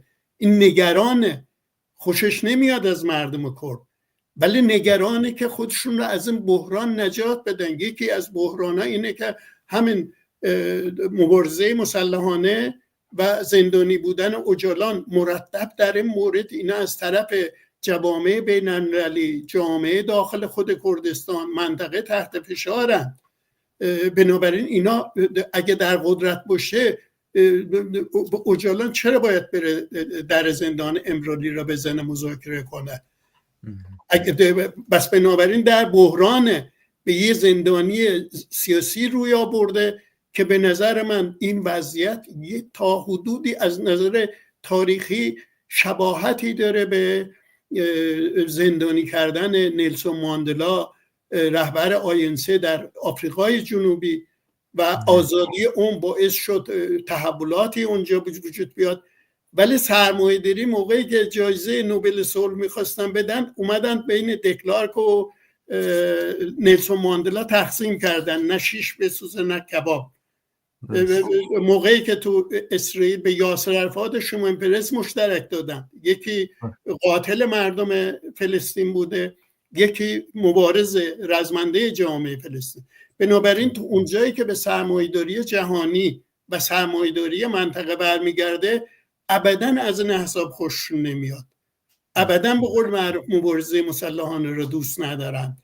ابداً به قول معروف کمونیسم رو دوست ندارن و دلشون میخواد به الان ببیشه با اومدن ترامپیسم و پاشیسم فعال شده و الان هم مذاکره‌ای که بین ترامپ و جمهوری اسلامی وجود داره، ما نمیدونیم، احتمال داره برای جمهوری اسلامی یه بقای دیگه اینا به وجود بیارن، جمهوری اسلامی رو بازسازی کنن، جمهوری اسلامی یه دوره دیگه رو پا بمونه الان با بحران‌های عجیب غریبی روبروست. بنابراین ما باید از بین رفتن احزابی که دارن مبارزه میکنه، حتی در سطح آزادی‌های جزئی، حتی در حد مسئله ستم ملی، باید از اینا دفاع کرد. مارکس موقعی که زنده بود چگونه به قول معروف از هندی هایی که برای استقلال مبارزه میکردن دفاع کرد، چگونه از سیاهان آمریکا دفاع کرد، چجوری از حق تعیین سرنوشت دفاع میکرد، اونجا که شرط نذاشته بود شما اول سوسیالیسم رو قبول کنین، منو قبول کنین، بعد حق تعیین سرنوشت. حق تعیین سرنوشت بالاخره یه چیزیه که بورژوازی نمیتونه حل کنه، این نیروهای چپ آزادی خواه باید حل کنه به نظر من. به هر حال من راجع به این مسئله نظر دارم. نه، من فکر میکنم حق تعیین سرنوشت اصلا چارچوب سیستم سرمایه‌داری و بورژوازی رو چیز نمیکنه، یعنی میتونه تو اون چارچوب هم باشه، چیزی نیست که خیلی غریب باشه. با چیز دولت‌های زیادی هستن که حق تعیین سرنوشت رو گرفتن یا حق خودشون رو گرفتن و دولت تشکیل دادن بدون اینکه سرمایه‌داری عوض بشه. نه من بحث مهم نیست. الان ببخشید اقلیم کردستان مگه 27-28 سال دولت وجود نداره، دولت محلی؟ خیلی خوب، خیلی درسته. چه تاج گلی بسن. من منظورم اینه که به معنای واقعی در راستای رفع ستم ملی و به رسمیت شناختن آزادی‌های فردی جمعی احزاب اقدام بشه. من فکر نمی کنم حالا ستم ملی تو کردستان عراق وجود داشته باشه. اونایی که میگن هستش هنوز خودشون دارن به یه مسئله در واقع تجارتی یه بزنسی اینا که حرف میزنن، چون مردم این احساس ندارن. مردم رفیق برم، مردم تو کردستان عراق قبل از 1 ساعت با رفیق رحمان راجع به این مسئله کردستان عراق صحبت میکردیم. مردم از برزانی و طالبانی ها بیزارن، اونا هستن که دشمنان مردم هستن، اونا هستن که مردم رو به گرسنگی کشوندن، که با وجود اینکه این همه ثروت زیر دستشونه اصلا مردم حالا از ستم ملی رنج نمیبرن، از استثمار و ستم طبقاتی رنج میبرن. نه من در تایید نه فقط استثمار، ستم طبقاتی در جامعه کردستان. بله من گفتم اونجا 27-28 ساله اگه دولت ملی باشه، دولت ملی موجود اونجا. ولی بارزانی سرش بنده به اردوغان، طالبانی سرش بنده به جمهوری اسلامی و سالیانه چند هزار تا زن اونجا کشته میشه. معلومه مگه جوانان هر کدوم میز ستم‌ها دستفروشی میکنن؟ ستم‌ها از بین نمیرن. منظورم اینه که تو اونجایی که به مسئله اونجا من اشاره کردم، اوجلان دولت ملت رو رد میکنه به یه جامعه دموکراتیک میشد، حالا با هر کمبودهایی، در مقابل همین ستم ملی اینجوریه. ستم ملی میگه دولت کردن بیاد، به قول معروف بورژوازی باشه، همین سیاست داره. اقلیم کردستان ما نمونه بزرگیه برای این مسئله برای ما. و اون جریاناتی که هم در ایران یا در جای دیگه این مسئله رو میخوان یا آگاهانه این مسئله رو چشم میبندن یا با اون سیاست همراستا هستن که ازش حمایت میکنن. آره. حالا منتها رفیق اجیر اینو دوباره گفته که اگه کامنتی داری رفیق بهرام میتونی جواب بدی، پاسخ بدی. میگه منظورم این است که این تصمیم پکک به جمهوری اسلامی کمک میکند، یعنی به یه جوری که این اسلحه گذاشتن پکک در مقابل دولت ترکیه فرصت میده که مثلا حزب دموکرات هم تصمیم بگیره با جمهوری اسلامی سازش کنی. و از این نظر من اینجوری حالا فهمیدم که جمهوری اسلامی در آخرش سود میبره از این که پکک اسلحه رو زمین گذاشته. ببینید رفیق، دولت ها از هر حرکتی میخوان سودشو ببرن. الان هیچ دولتی با این تحولات مخالفت نمیکنه، ولی هر کس از زن نشد یاره من، هر کس دنبال منافع خودشه. مگه چند سال پیش حزب دموکرات کمله زحمتکشان نرفتند تو نروژ مخفیانه نشستن با جمهوری اسلامی مذاکره کردن بدون اجازه جامعه؟ اون موقع که PKK مقصر نبود. خب این کار کردن، الانم دارم میکنه. الانم من اطلاعی که دارم در رابطه با اصلاح کردن نیروهای کرد در منطقه، حزب دموکرات با دولت سازش کرده و به کارش ندارن. من چند لحظه پیش گفتم چرا این 3 تا کمله رو اصلاح کنن به سورداش انتقال بدن که امیدوارم هنوز عملی نشده. در سطح ابتدایی حرف یه تعدادی فرستادن اونجا محدودی، ولی هنوز قطعی نشده. امیدوارم قطعی نشه، به دلیل اینکه این نیروها تو اون منطقه بی سلاح در دست تروریسم جمهوری اسلامی قربانی میشن. اتفاقی که برای سازمان مجاهدین خلق بعد از فروپاشی دولت صدام حسین به وجود اومد، کشتاری که از مجاهدین خلق کردن. به خاطر همین اصلا این تصمیم نمیدونم چرا باید بر اوضاع کردستان ایران تغییری روش بده. مگه یه احتمال جدیدی هم هست رفیق، من اینو هم شنیدم، نمیدونم شما راجع به این نظرت چیه. اینو از دوستان نزدیک به PKK من این حرفا رو شنیدم که عده زیادی از کردستان ایران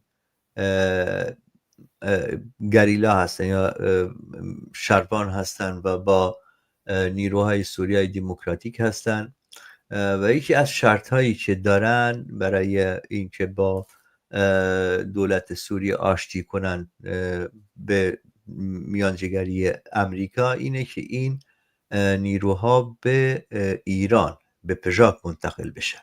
یعنی اونا از کردستان ایران اومدن برگردن کردستان ایران. و بحثی جدیدی هم هست که نیروهایی که در قندیل هستن قسمت زیادیشون به پژاک بپیوندن. در این صورت من نمیدونم، مسئله رو شاید برعکسش درست باشه. این کاری که در جریانه اینجوریه که در این میان که جمهوری اسلامی ضعیف شده، یه مثل یک نیروی منطقه‌ای بود جمهوری اسلامی خاورمیانه رو در کنترل داشت. جمهوری اسلامی عراق برای امریکا کاری کرد که امریکا نتونه تو عراق بمونه. جمهوری اسلامی تو لبنان اصلا حاکمیت میکرد. حزب الله حاکم فعلی لبنان بود سوریه دست جمهوری اسلامی بود، یمن هم به فرمایشات خامنه‌ای همیشه بله گفته. اینجوری که ایران از میان برداشته میشه، یه واکیومی، یعنی یه خلأی خیلی بزرگ ایجاد میشه تو خاورمیانه و این خلأ کسی بایستی پر کنه.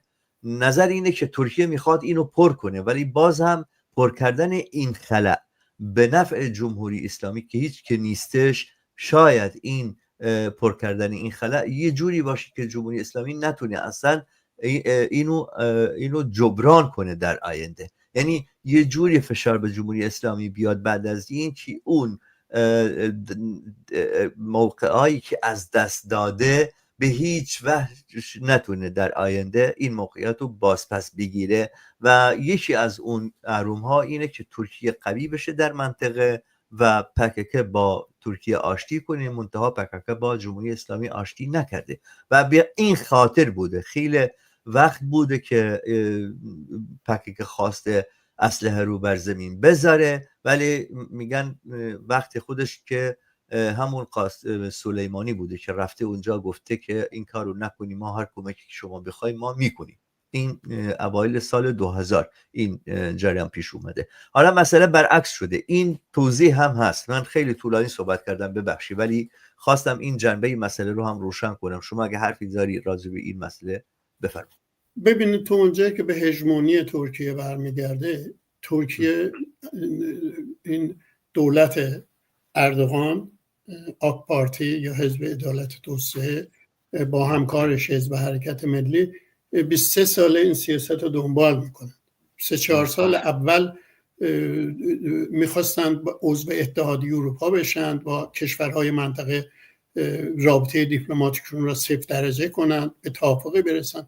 ولی بعد از بهار عربی اون کشورهایی که توسط ناتو و آمریکا نابود شد، در مصر کودتا شد، در سوریه جنگ داخلی شد و در لیبی به اون روز افتاد، حتی ارتش ترکیه به لیبی لشکرکشی کرد، الان اونجا حضور داره، در مدیترانه با یونان تشنج آفرینی میکنه.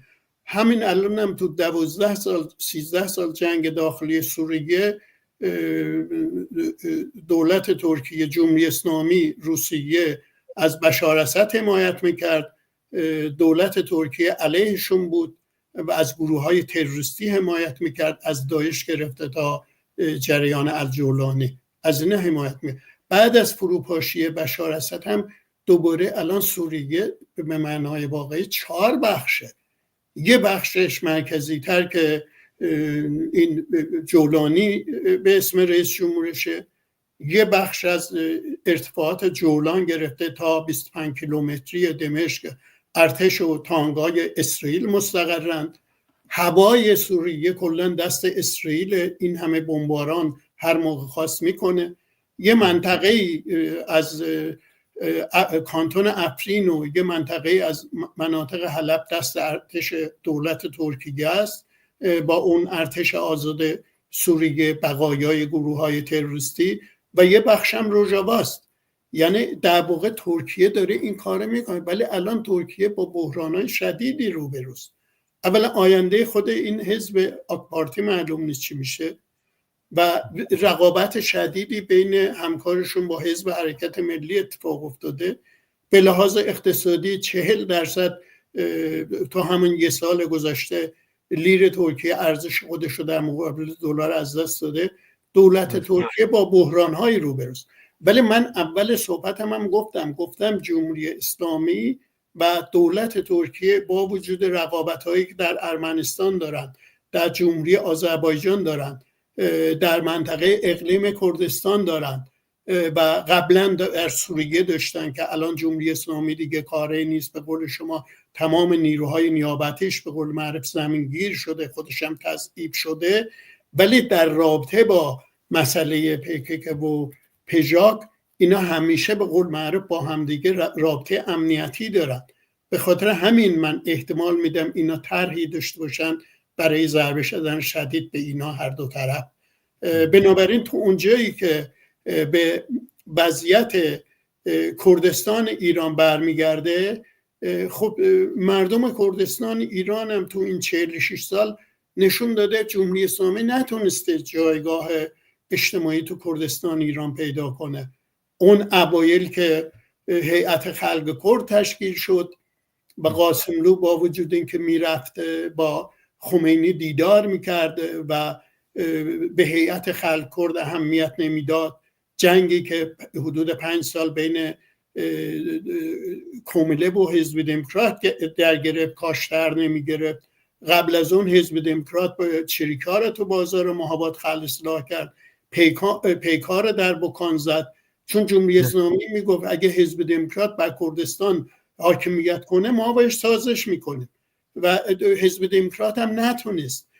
بنابراین من میخوام بگم تا به امروز با وجود سازشکاری‌های حزب دموکرات جمهوری اسلامی نتونسته در کردستان ایران جای پایی براش وجود داشته باشه. انتخاباتش ضعیف بوده و میبینیم که اون جنبش عظیم 1401 با شعار محوری ژنژیان آزادی در بیمارستان آیچی سقز شروع میشه با کشته شدن دخترمون مهسا امینی، از اونجا سرایت میکنه به جاهای دیگه. یا مردم آذربایجان همون موقع شعار میدن آذربایجان اویاخته کردستان دایاخته، آذربایجان بیدار است حامی کردستان است. یعنی جمهوری اسلامی همیشه از این دو منطقه آذربایجان و کردستان ایران وحشت داره. به دلیل همین عید نوروز اومد تو اورمیه دعوای کرد و ترک را خواست راه بندازه، قبل از اون نقده راه انداخته بود و الان خطری که تو اون منطقه تهدید میکنه بیشتر پان ترکیسم و پان کردیسم در مقابل هم قرار بگیرن. ولی جمهوری اسلامی توانایی خیلی زیادی تو منطقه کردستان خوشبختانه نداره. خیلی خوب، به هر صورت ما فکر کنم به آخر برنامه رسیدیم.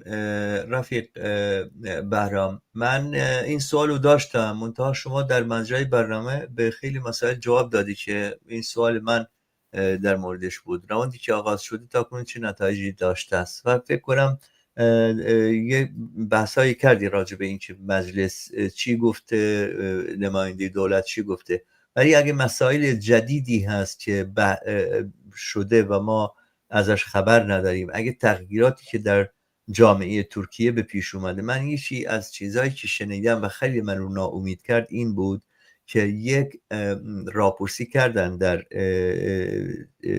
در ترکیه، نظرپرسی کردن از مردم که شما این توافق بین پکک و دولت رو قبول داری یا نه.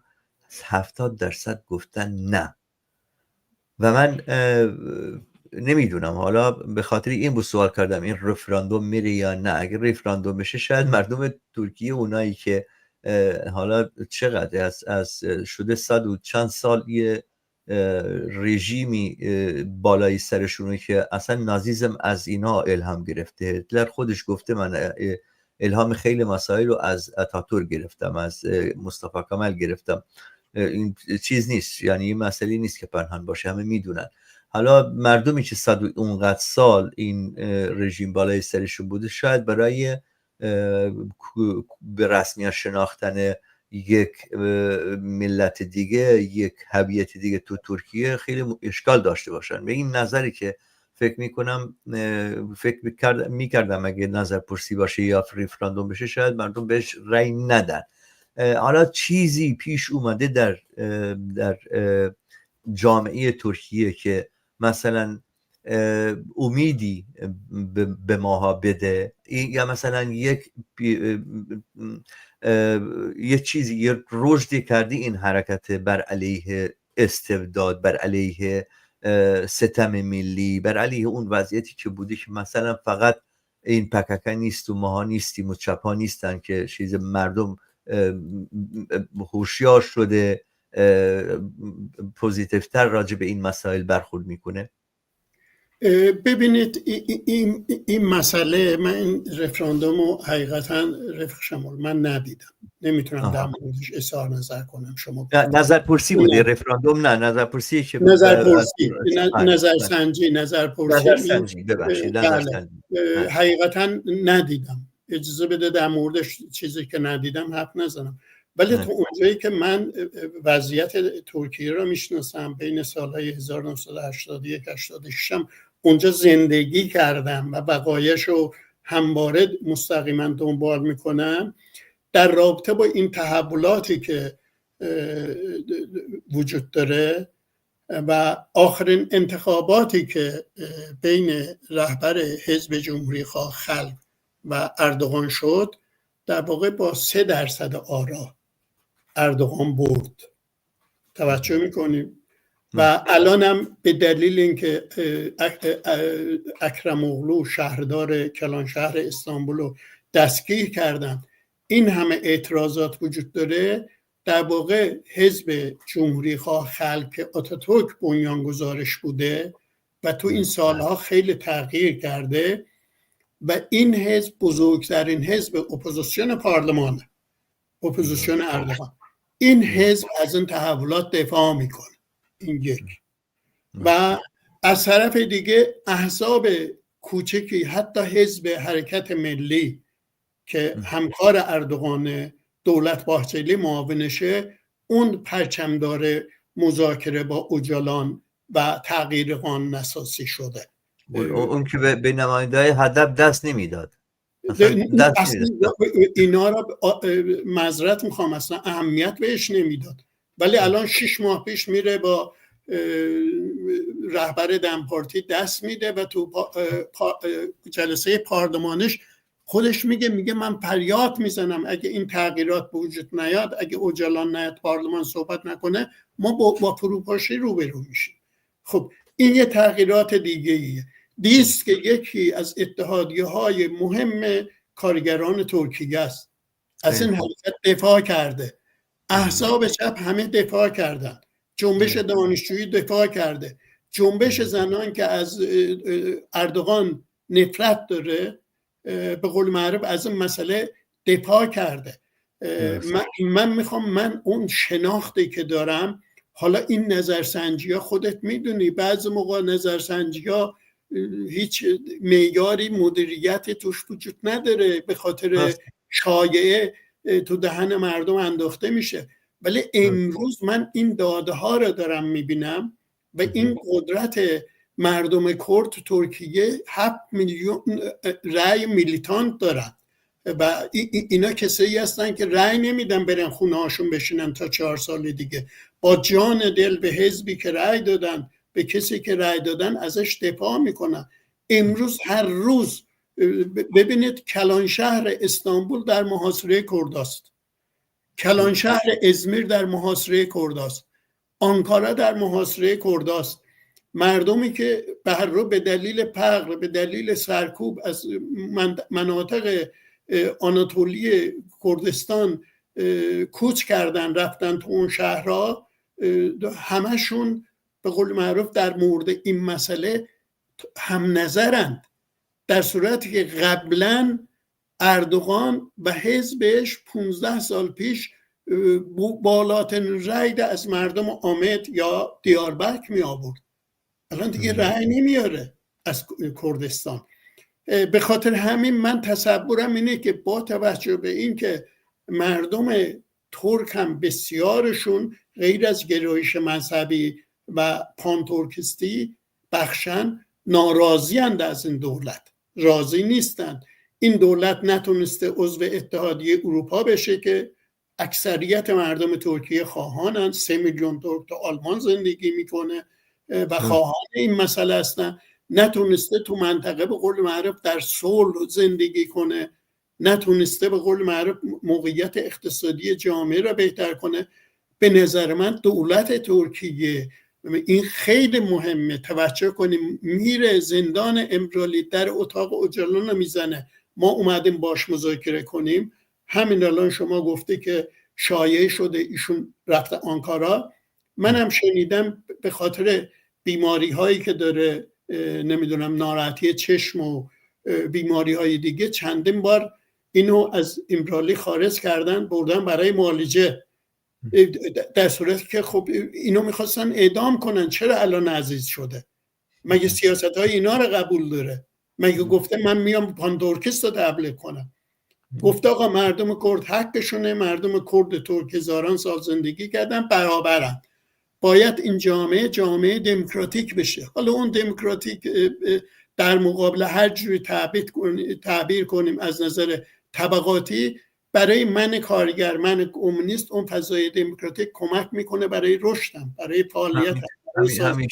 همیشه فضای دموکراتیک و آزاد را ترجیح میدیم بر فضای. از این نظر من میخوام بگم حداقل را در نظر بگیریم، از موضع مبارزه طبقاتی کمونیستی هم به اوجلان و حزب کارگران کردستان نگاه کنیم، حتی همین الان حزب دموکراتیک خلقا، حزب آزادی و برابری نگاه میکنیم، اینا تمام تلاششونه که فضای دموکراتیک به وجود بیارن، از جنبش کارگری دفاع میکنن، از محروما دفاع میکنن، از برابری زن و مرد دفاع میکنن، محیط زیست دفاع میکنن. بنابراین اینا به نفع ما کمونیستاست، فضایی درست میشه که بتونیم اونجا فعالیتمون رو بیشتر کنیم. بنابراین من در یه جمله بگم، من اون نظرسنجی‌های اینجوری را به هر رو یه نوع خرابکاری در افکار عمومی میبینم و فکر میکنم الان رفراندوم بشه، حتی اوجلان آزاد کنند، اون کاندید ریاست جمهوری بشه، من 50-60% مطمئنم آراش از اردوغان بیشتر میشه برای ریاست جمهوری، همچنان که ماندلا با دکلارک این اتفاق افتاد، در صورتی که آفریقای جنوبی دهها سفیدپوستا حاکمیت داشتن، اصلا آپارتاید نفس مردم رو بریده بود، هیچ کس باور نمیکرد بعد از 27-28 سال زندان رهبر آینسه از ماندلا از زندان بیاد بیرون، کاندید ریاست جمهوری بشه، انتخابم بشه که به تروریسم هم متهم بود، به تروریسم هم متهم بود. بله یعنی این کارا را میکردند، مبارزه مسلحانه داشتند علیه آپارتاید قبلا.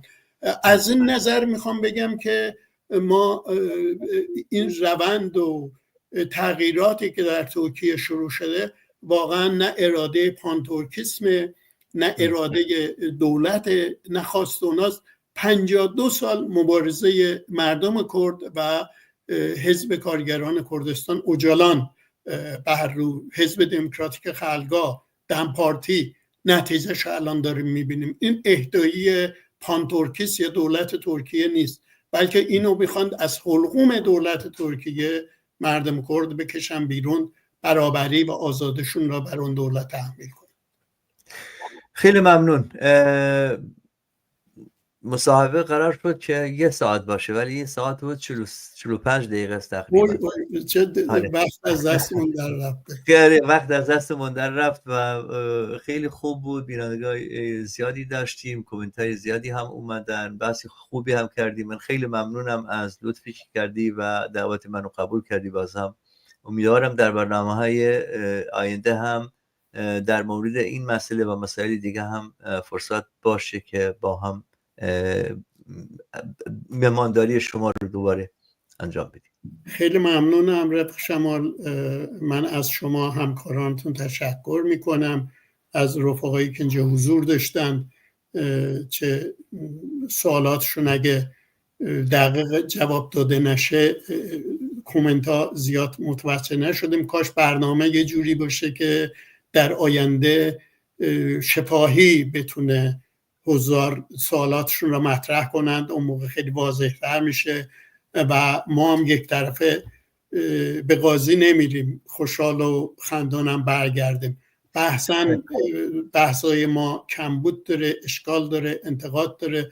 من واقعا خیلی خوشحال میشم رفقایی که انتقادایی داشته باشن به بحث، نه اینکه تعریف و توصیف کنن. اون موقع است که انسان تلاش میکنه این کمبوداشو برطرف کنه. من از شما بار دیگه تشکر میکنم و کسایی که این برنامه را خواهند دید براشون درود میفرستم. آرزوی تندرستی دارم. آرزومون اینه که هرچه زودتر دولت‌های فاشیستی در منطقه سرنگون بشه، جنگ و خونریزی تموم بشه، ما بتونیم به قول معروف یه مبارزه طبقاتی یک دست و در جامعه ایران و ترکیه و منطقه بتونیم پیش ببریم. با امید اون روز براتون آرزوی تندرستی دارم. خیلی ممنون، خیلی ممنون بازم. دوستان گرامی، به انتهای برنامه رسیدیم. تا یک برنامه دیگه به زبان فارسی همه شما عزیزان را به آسودگی و شادی میسپارم. روزی شبی خوشی داشته باشی هر جا که هستی.